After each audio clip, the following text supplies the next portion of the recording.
Salom hammaga. Demak, biz YouTube'dagi darsligimizning ikkinchi qismida biz yapon shamlari to'g'risida, ya'ni yapon shamdonlari to'g'risida gaplashamiz va именно yapon shamlarini o'rganib chiqamiz. Xo'p, yapon shamlari xususiyatlariga keladigan yoki именно birinchi tarixiga yuzlanadigan bo'lsak, yapon shamchalari 17-asrda birinchi bo'lib Yaponiyada o'ylab topilgan va именно davlat miqyosida keng foydalanilgan. Bu qaysi yo'nalish bo'yicha foydalanilgan degan savol tug'iladigan bo'lsa, guruch yetishtirishda keng miqyosda foydalanilgan. Bu qay tartibda bu yilgi va o'tgan yilgi guruch davlat miqyosida guruch yetishtirilgan объемdan, ya'ni hisobidan kelib chiqqan holda kelasi yilgi prognozlar, taxminiy prognozlar ishlab chiqilgan va shunga qarab guruch ta'minotini, ya'ni g'amlashni qancha miqdorini g'amlab qo'yamiz yoki qancha miqdorini ishlatamiz degan savollarga javob topishgan va undan keyin yapon shamdonlari 19-asr oxiriga kelib именно Amerikada birja sohasida keng miqyosda foydalanib kelingan va hozirgi vaqtga kelib butun jahondagi 90% treyderlar yapon shamlari asosida savdolarni amalga oshiriladi va qolgan 10% treyderlar barrellar va liniyalar orqali savdolarni amalga oshiradi. Endi shu o'rinda bir savol tug'ilishi mumkin.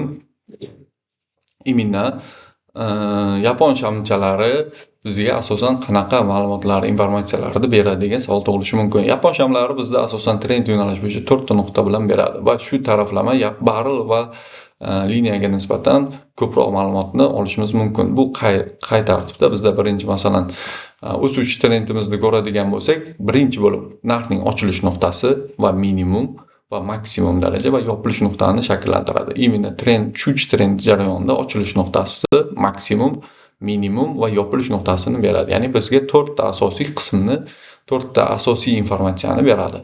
Xo'p, bu nima sababdan maksimum, minimum, ochilish, yopilish 4 qismga bo'lib olishimiz kerak degan savol o'z-o'zidan paydo bo'lishi mumkin. Buni asosiy nima desam bo'ladi, izohlab beradigan javob sifatida shuni ayta olamanki, именно yapon shamchalarining 4 ta qismi bozor strukturasidan kelib chiqqan holda, ya'ni bozor tuzilmasidan, bozor kapitalizatsiyasini boshqaruvidan kelib chiqqan holda shakllanadi. Bu qay tartibda shakllangan? Bu haqida ma'lumot berib o'tadigan bo'lsak, bozor asosiy 4 ta strukturadan, 4 tabaqadan, tushunarliroq aytadigan bo'lsak, 4 ta tabaqadan tashkil topgan. Birinchi tabaqalanish bo'yicha bizda birinchi strukturaning birinchi qismini egallaydigan investorlar, именно boshqaruvdagi bo'lgan moliyaviy boshqaruvchilar, bular bozor operatorlari bo'ladi. Bular asosiy bozorda mavjud pulni juda katta qismini boshqarganligi sababli bozor operatorlari sifatida tanib olishimiz mumkin. Bular kim bo'ladi? Katta hedge fondlar, katta yirik banklar va katta jamg'armalar hisoblanadi. Bularda asosiy farqlanadigan jihati eng minimal $1 million bitimlarda amalga oshiradi. Ya'ni eng minimal bitimi $1 million tashkil qiladi. Masalan, o'zimiz tilda tushuntiriladigan bo'lsa, bizda eng minimal bitimimiz 0.01 bo'ladigan bo'lsa, ularda endi narx bo'yicha yuritiladi va $1 million eng kichkina $1 million bitimlarda amalga oshiradi va undan keyingi bozorning ikkinchi pog'onasida hammamiz bilgan market makerlar egallaydi. Market makerlar o'zi kim degan savol tug'ilishi mumkin.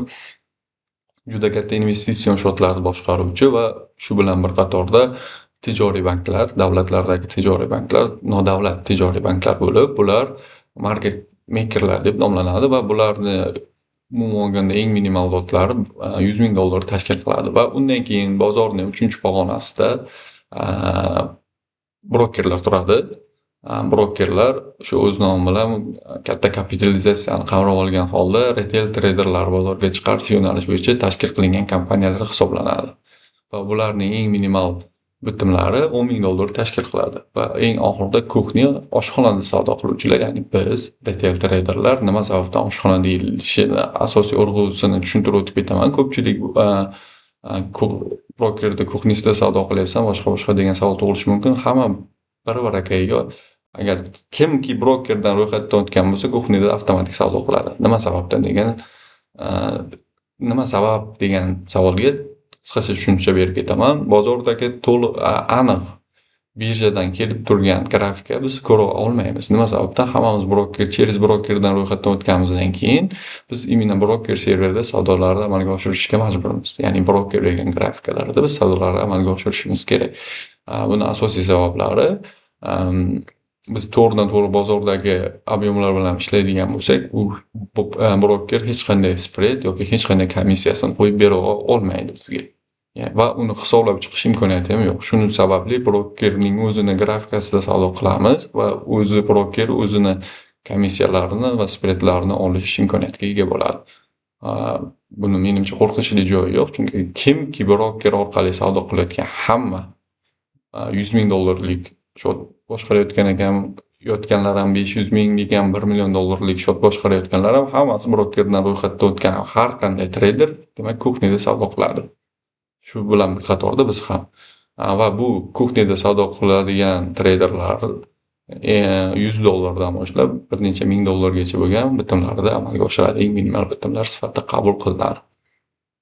Endi shundan kelib chiqqan holda buni nima uchun tushunib olishimiz kerak? Yapon shamchalarida 4 ta qism bor. Bizda imенно minimum, maksimum, ochilish, yopilish nuqtasi. Narx bo'yicha keladigan bo'lsak, bizda asosiy ob'yomni, asosiy nima desam bo'ladi? Narxni bizga ochilish va yopilish nuqtasi beradi. Ya'ni svechani tanasi bizda asosiy narx sifatida qabul qilamiz. Maksimum va minimumi lojinlar hisoblanadi. Aldamchi harakat, ya'ni narx shu nuqtagacha borib, baribir orqaga qaytgan yoki shu nuqtagacha tushib, baribir orqaga chiqqan, ya'ni orqaga qaytib bergan. Bu asosiy ob'yomni bizda imенно bozor operatorlari shakllantirib beradi. Chunki bozordagi eng katta miqdordagi kapitalni bozor operatorlari boshqargandan keyin bozordagi asosiy narxni bozor operatorlari tashkil qilib beradi.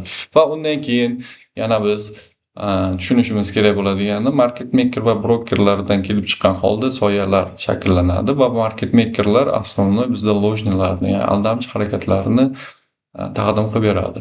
Ya'ni bu holatda qanday tushunishimiz kerak? Market makerlar taklif qilayotgan narxlar juda uzoq muddatli saqlanib qolmaydi va shamdonlarda bizda imенно ob'yom sifatida qabul qilinmaydi. Chunki ular juda birlashgan holda bitimlarni amalga oshirib, ma'lum bir miqdorgacha narxni o'stirgandan keyin sekin-sekin bitimlarni tark etishni boshlaydi va narx avtomatik ravishda o'zgarishni boshlaydi. Shundan kelib chiqqan holda maksimum va minimum, ya'ni shamning soyalarini brokerlar va market makerlar taqdim qiladi va shu o'rinda e'tibor qaratishingizni xohlayman. Bu joyda bizda hech qanday aloqamiz yo'q.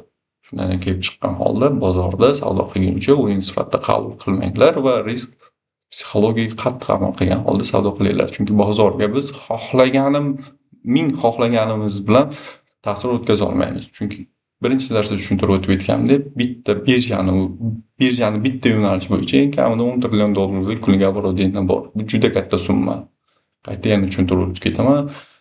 Jahon bo'ylab 250 dan oshiq davlat bo'ladigan bo'lsa, bunaqa kapitalizatsiya hech qaysi davlatda yo'q. Va именно shu nuqtada tushuntirib o'tib ketaman. Agar eng boy insonni pulini, ya'ni Elon Muskning boyligini hisoblasak ham qariyb $700 milliard.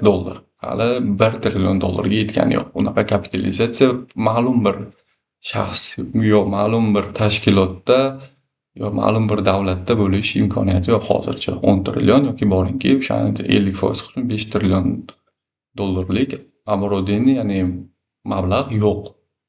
Shundan kelib chiqqan holda, demak, bozorda o'zi imенно strukturasidan ko'rib chiqadigan bo'lsak ham, biz uje eng pastki pog'onada savdo qilamiz va bozor strukturasiga ta'sir ko'rsatadigan jihatda biz savdo qilib bera olmaymiz. Ya'ni через brokerdan o'tgandan keyin biz unaqa bitimlarni faqat brokerning ichida o'tkazamiz. Bu real bozorga hech qanaqa ta'sir ko'rsata olmaymiz. Mana shu jihatiga ham e'tibor qaratinglar. O'shani gap. Brokerdan ro'yxatga o'tdingizmi, siz real bozorga chiqmayapsiz. Brokerni o'zini grafikasida savdo qilyapsiz. Siz brokerning grafikasiga ta'sir ko'rsata olmaysiz ham. Spread hisobida ta'sir ko'rsatishingiz mumkin. Ya'ni spreadlar bir necha pipslarga o'zgarishi bo'yicha ta'sir ko'rsatishingiz mumkin, lekin bozorga deyarli ta'sir deyarli emas, umuman ta'sir ko'rsatish imkoniyatimiz yo'q bizda. Shuni hisobdan kelib chiqqan holda bozorda strukturalarni to'g'ri qabul qilgan holda savdolarni amalga oshirishimiz kerak. Xo'p, bu menimcha tushunarli bo'ldi.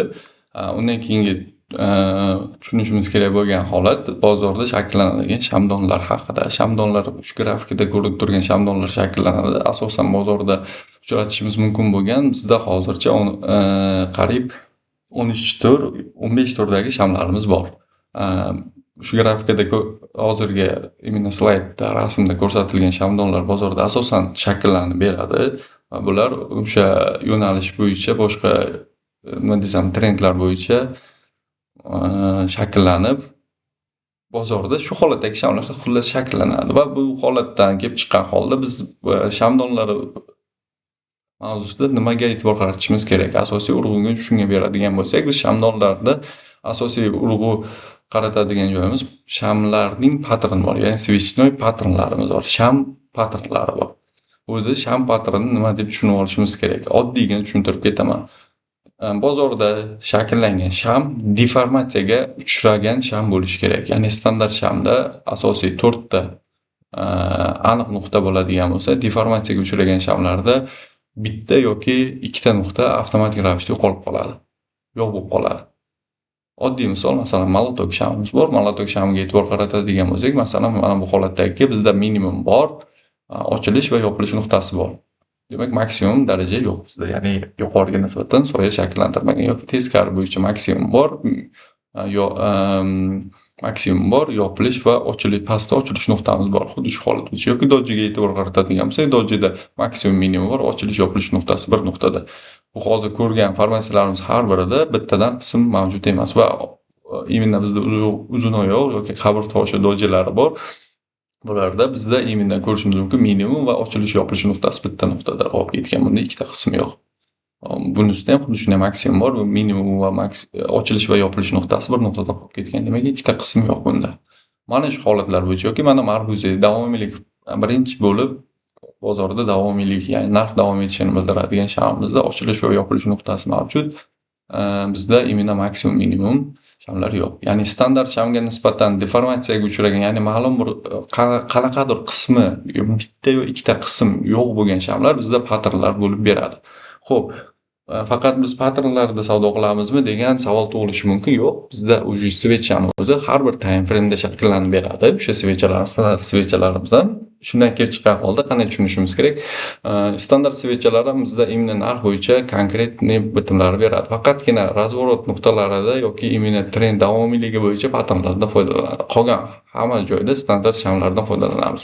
Buni qanday tushunishimiz kerak? Qanday o'rganishimiz kerak? Shunga e'tibor qaratinglar. Xo'p, buning uchun bizda TradingView dastur kerak bo'ladi. TradingViewga o'tadigan bo'lsak, masalan, bir time frame. Biz bu joyda faqatgina nimaga e'tibor qaratamiz? Shamdonlarning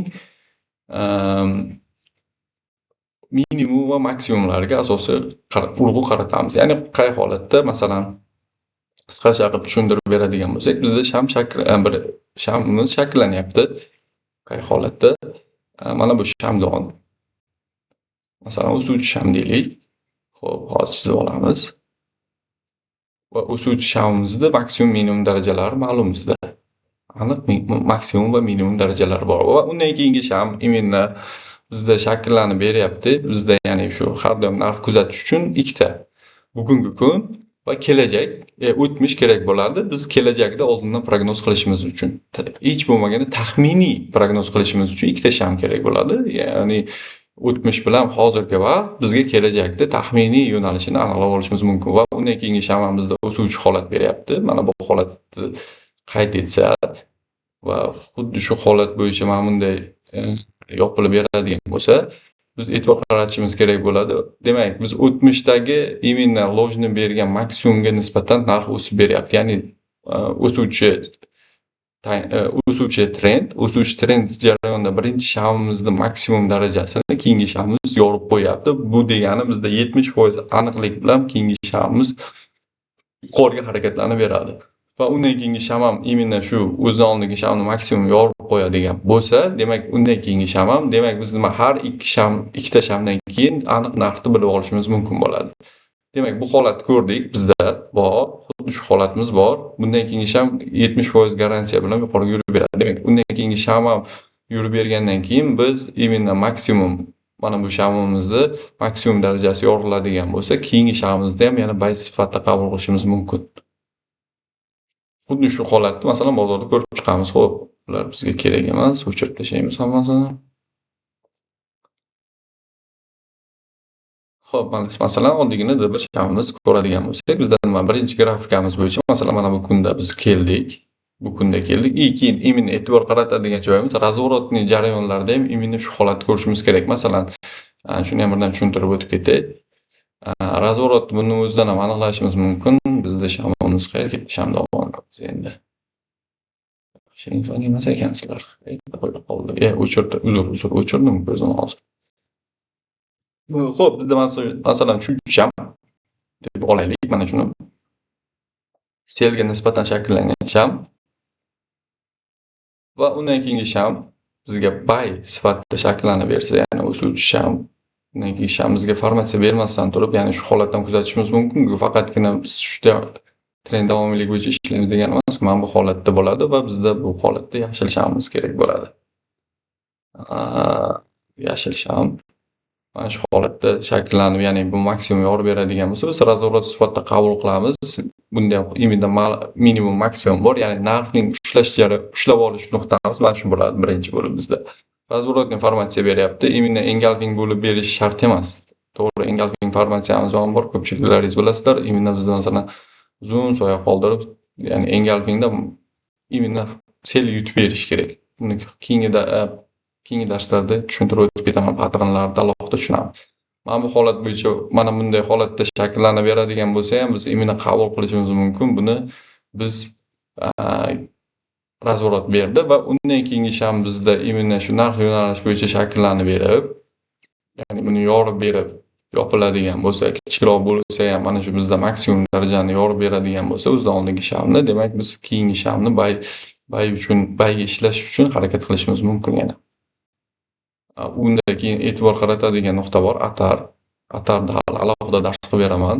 Shu kunlik time frame'da darajalar aniqlab olgan holda atardan foydalanib savdolarni amalga oshirish, u haqida alohida hali xudo xohlasa patrondan keyin bitta yoki ikkita patronda qolgani уже ko'p ma'lumot ham shart emas. Bitta patronda qay tartibda ishlashimiz kerak, ya'ni formatsiyani qanday qabul qilamiz va formatsiyada qanaqa tasdiqlarni olgan holda ishlasak maqsadga muvofiq yoki imina bizga imkon darajasi ko'proq ishlab beradi. Ya'ni qanday ma'noda ko'proq ishlab beradi? Bozorda bilasizlar, hamma strategiyalar ham yo'q, hamma formatsiyalar ham 100% aniqlik bilan ishlash imkoniyati yo'q. Lekin shunga qaramasdan biz imina 70, 80, 90% aniqlik bilan ishlab beradigan formatsiyalarni aniqlab olishimiz mumkin. Buning uchun bizga qo'shimcha tasdiqlar kerak bo'ladi. Shu tasdiqlar qay holatda aniqlashimiz kerakligini, yana shu patronlar o'zida qay holatda aniqlashimiz kerak, undan keyin grafikaga o'tamiz. Grafik patronlarda qay holatda aniqlashimiz kerakligini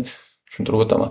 Demak, mana bu holatda bizda razvorot sifatida qabul qilamiz shamni. Razvorotdan keyin bizda mana bu sham shakllanib beradigan bo'lsa, demak bizda 70% aniqlik garant bor. Bizda keyingi shamimiz ham yuqoriga yurib berish to'g'risida. Shuni hozir endi ko'rib chiqamiz.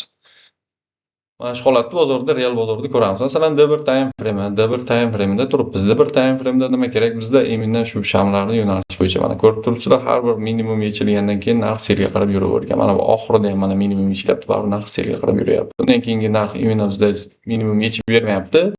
Uje to'g'ri minimumga qarab harakat bor, baribir selga yurib beryapti-yu, uniki razvorot berib boryapti. Ma'lum bir qismda biz imina ishlab olish imkoniyatimiz bor va undan keyingi shamizni yorib bera olmayapti. Mana ko'ryapsizlar, bu bizda imina yorilishga kerak bo'lgan daraja yorilmayapti va baribir narx pastga yuryapti. Toki shu narximizni bizda maksimum yorilmaguncha shu narx aktiv bo'ladi. Bizda mana bu oxirgi narximiz bizda hali aktiv zona bo'lib qolgan bo'ladi. Va undan keyin yorib bergan shamdan keyin biz bayga qiziqishimiz mumkin. Ya'ni bu sham qabul qildik va bitta mana bir kunlik shamda biz bay ishlab oldik. Va undan keyin imina qiziqadigan joyimiz mana sel shakllanyapti, lekin minimum yechilmayapti va gap bilan past ko'ryapti, lekin baribir narx yuqoriga qarab o'sib ketyapti. Ko'ryapsiz? Maksimumni tana bilan yopgan qismida sel harakat bo'lyapti. Mana bu holatda razvorotni qarashimiz kerak bo'lgan sham mana xuddi shu D1 time frame'da bizda mana maksimum yechilyapti va undan keyin normal yurish berib, baribir yashil bo'lib qolib va undan keyin bizga yopib bermayapti. Demak, keyingi kunda biz bayga ishlab bera olmaydi.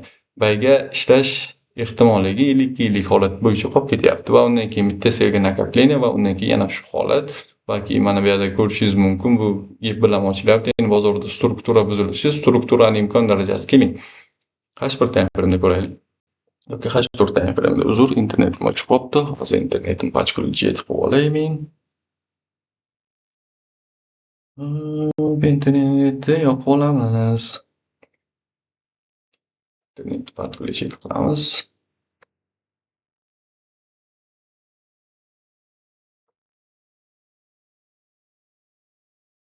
Hop.